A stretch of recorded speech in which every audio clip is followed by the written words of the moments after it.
Hi, hello. Today we will discuss how you will teach session number 3 or module number 3 to your students. Session number 3 is all about the right market or your customers. All right. So, who is your customer? In marketing, recognize, of course, in order to determine your customer, recognize the importance of analyzing your market. And ibig sabihin nun, we should explain to our students na hindi ka basta-basta kukuha ng customer. Analyze muna natin yung market kung saan you wanted to operate. And second, apply a needs assessment to the market available to a specific product. So anong ibig sabihin nun? In order to determine your customer and your product, kailangan mo na ng market needs assessment. Market needs assessment gives you this power, which is data. And according to Shanrad, yung data na gusto nating i-emphasize sa mga students natin, data will always beat emotions. Ibig sabihin nun, dapat nating i-emphasize sa mga students natin na in business, you should not be too emotional but use data as a guide in setting up your business in order to make it successful. Also, in order to give them a better decision. Kasi kung walang data at puro emotion, again, the business is bound to fail. Therefore, the only remedy for that is to assess the market and to generate data in order to make a better decision. So, yun yung dapat nating i-emphasize sa aspect na to sa ating mga estudyante. And next, in order for them to better appreciate data generation, we will teach them SWOT analysis. And SWOT analysis is composed of two parts, the internal analysis and the external analysis.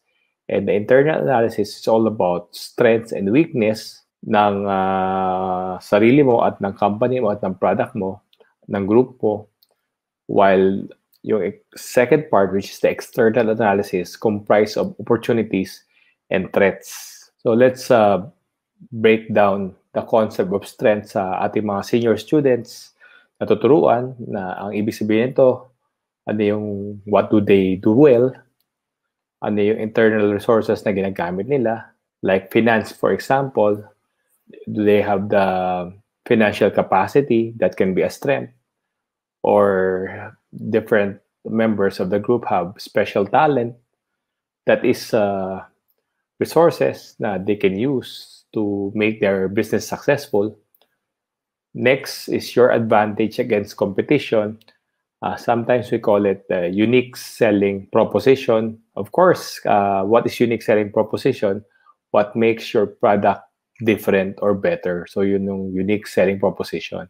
Again, to emphasize, either it's a unique selling proposition or sometimes we call it the unique selling point. Last but not the least, what do customers, colleagues appreciate and value about your company? So, ibig sabihin nun, kung may initial product na nabuo na, and then pre-taste or sample sa mga customers, sa mga colleagues, ano yung masasabi nila na positive about that particular product? And that's where they will be able to generate data. Kaya, importante talaga, bago mag-mass produce, mag-pilot test po na. And pilot test means sample size lang ng product na nabuo nila na they think that will solve a particular problem ng customers nila. And then, hingian nila ng opinion kung ano yung na-appreciate ng customers, ng colleagues nila about that particular product or sa company nila. Yung weakness is the opposite, of course, areas that needs improvement in their company, ano yung mga limited resources nila, anything that they don't have in their business, and of course, nag-pilot test sila, what do their customers complain about? So those are the internal analysis that we have to teach to our students. Isa-isayin natin and magbigay tayo ng mga examples na madaling intindihin ng ating mga senior high school students. Now we go to the external analysis na threats and opportunities.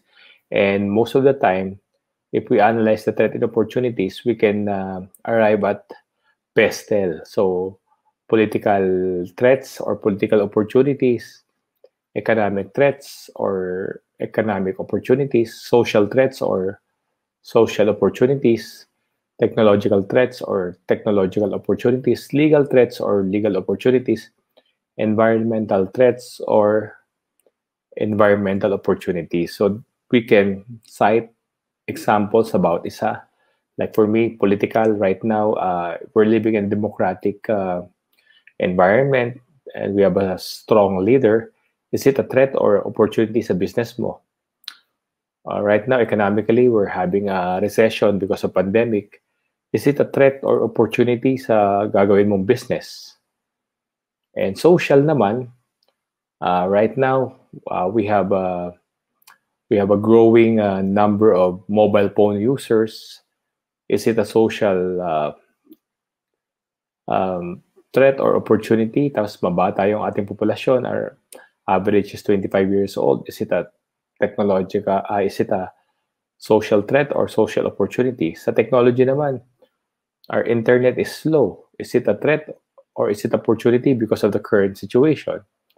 Legal, of course, meron tayong MGCQ at saka GCQ. Is it a threat or opportunity sa negosyo mong gagawin? So those are things to consider. And last but not the least, environmental. Again, dapat sustainable yung ating produkto. Hindi siya nakakasira ng environment. So is the business that they are setting up, we should ask them, is it an environmental threat or an environmental opportunity? So those are things that the kids should analyze. Hindi naman lahat to. Kumbaga, yung mga areas lang na related dun sa ginagawa nilang product, they should analyze if it's a threat or opportunity sa gagawin nilang produkto. So external environment is all about looking around your environment, sa paligid mo, and seeing if you can take advantage the opportunities or you can avoid the threats posed by PESTEL. So SWOT analysis allows you, which is our market needs assessment tool, to capitalize on our strengths, mitigate or lessen our weakness, expand our opportunities, and avoid threats. So yan yung importansya ng SWOT analysis na, again, broken down to two parts, internal analysis and external analysis. Sabi nga ng isang famous na author sa Art of War, si Sun Tzu, if you know the enemy and you know yourself, you need not fear the result of 100 battles. If you know yourself but not the enemy, for every victory gained, you will also suffer a defeat.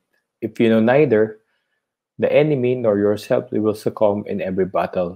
Gusto natin i-emphasize to. Medyo malalim tong concept pero ang sinasabi lang dito, pag kilala mo yung sarili mo, kilala mo yung competition mo, malaki yung chance mong manalo sa negosyo. Pero kung di mo kilala yung both, malaki yung posibilidad na matalo ka. Kaya nga, bawal yung emotion, more of gathering data para better yung decision making mo as a business enterprise, as an entrepreneur. And yun yung dapat nating konseptong i-transmit sa ating mga estudyante. Kailangan mas brain yung ginagamit kaysa heart in creating a new best business enterprise. So that's the right customer. And of course, the right customer is, ang isang prosesong ginagamit sa marketing is market segmentation.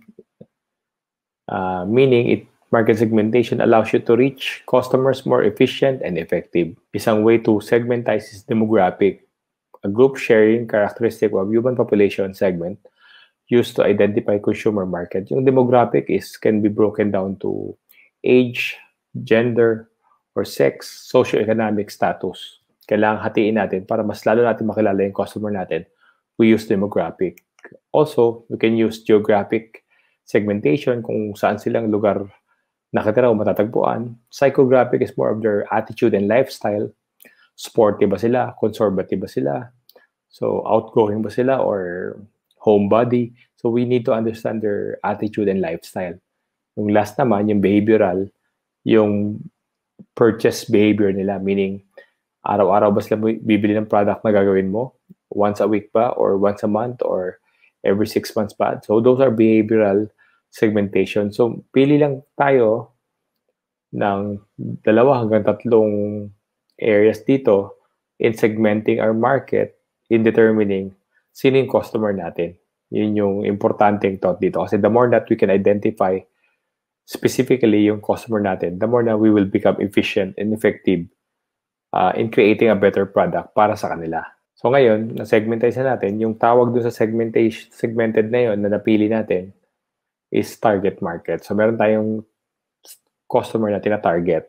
Yun yung tawag natin, target market. Yun yung dapat natin ipaliwanag sa ating mga estudyante. Pag na-segment na, sino na yung pipili ka sa mga segments na ginawa mo at yung napili mong una, yun yung primary target market mo. So yun yung mga taong pagsisilbihan mo, bebentahan mo ng produkto na ginawa mo para sa kanila. Ang ibig sabihin ng konseptong to, ng segmentation na kasama ang demographics, geographic, psychographic, at behavioral, at creating a target market, kailangan natin paliwanag sa mga estudyante natin na kaya natin ginagawa yun kasi everyone is not your customer. Hindi lahat mapagsisilbihan natin, hindi lahat mapiplease natin, so dapat natin ma-emphasize yun. Therefore, kailangan natin mag-segmentize at kailangan natin mag-create ng tamang target market na gusto natin gawa ng produkto dahil alam natin na kilala natin sila at alam natin kailangan nila yung product na ginagawa natin. So again, emphasize natin yung konseptong yun. Kaya natin ginagawa yung prosesong yun because everyone is not our customer. Also, pag kilala natin yung customer natin, meron silang 2 pangangailangan. Logical needs, yun yung basic needs. Logical needs are those that most people recognize as necessary to survive and thrive. So basic needs siya. So kailangan natin paunawa sa ating mga estudyante what is logical need. So that is basic need. Food, clothing, shelter. Of course, meron din personal needs or wants ang tawag doon. Are those that most people consider as optional for survival. But an individual beliefs are necessary to thrive. This can be unconscious. Ibig sabihin, food, shelter, clothing is a basic need or a logical need. However, pag yung food na yon, dinicide natin na meron tayong brand na gusto or damit na meron tayong brand na gusto, it becomes a want or a personal need. So this is an example. Kaya sabi ko, pagkain, lahat tayo kailangan yung pagkain. So need natin yon. Pero once na-decide ka na yung pinakakailangan pagkain ay coming from Kenny Roger, that is already a want kasi may specific kang brand or product na gustong maging food. So that is a want. So that is a personal need. So logical need and personal need or needs and wants. Alright, so yun yung dapat natin rin makilala kung ano talaga papaliwanag sa mga estudyante na ano ba talaga kailangan ng customer mo na logical need tsaka personal need and para yun yung maiprovide nilang product or service sa customer nila. In summary, para talagang sa history ng business at ng entrepreneurship, dapat natin mapaunawa sa mga estudyante natin that the right customer is a factor in creating a successful entrepreneur. And a successful entrepreneur carefully consider his or her market using the basic market needs assessment, which is SWOT analysis, using segmentation, applying the concept of demographic, geographic, psychographic, and behavioral.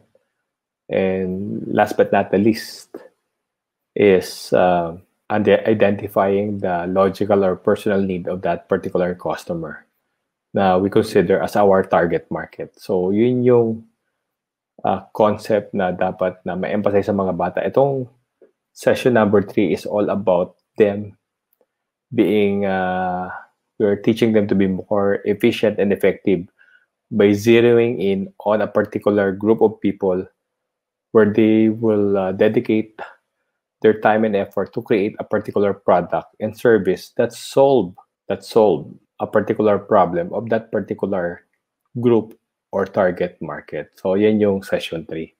Sa simpleng paliwanag, tamang kausap sa ginawa mong produkto.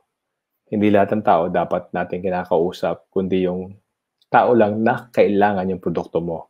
Kasi para sa kanya mo ginawa yung produktong yon. And because of that, you will become a successful entrepreneur pag in-apply mo yun. So that is what session 3 is all about. Maybe, I'm assuming, mas maganda yung paliwanag nyo.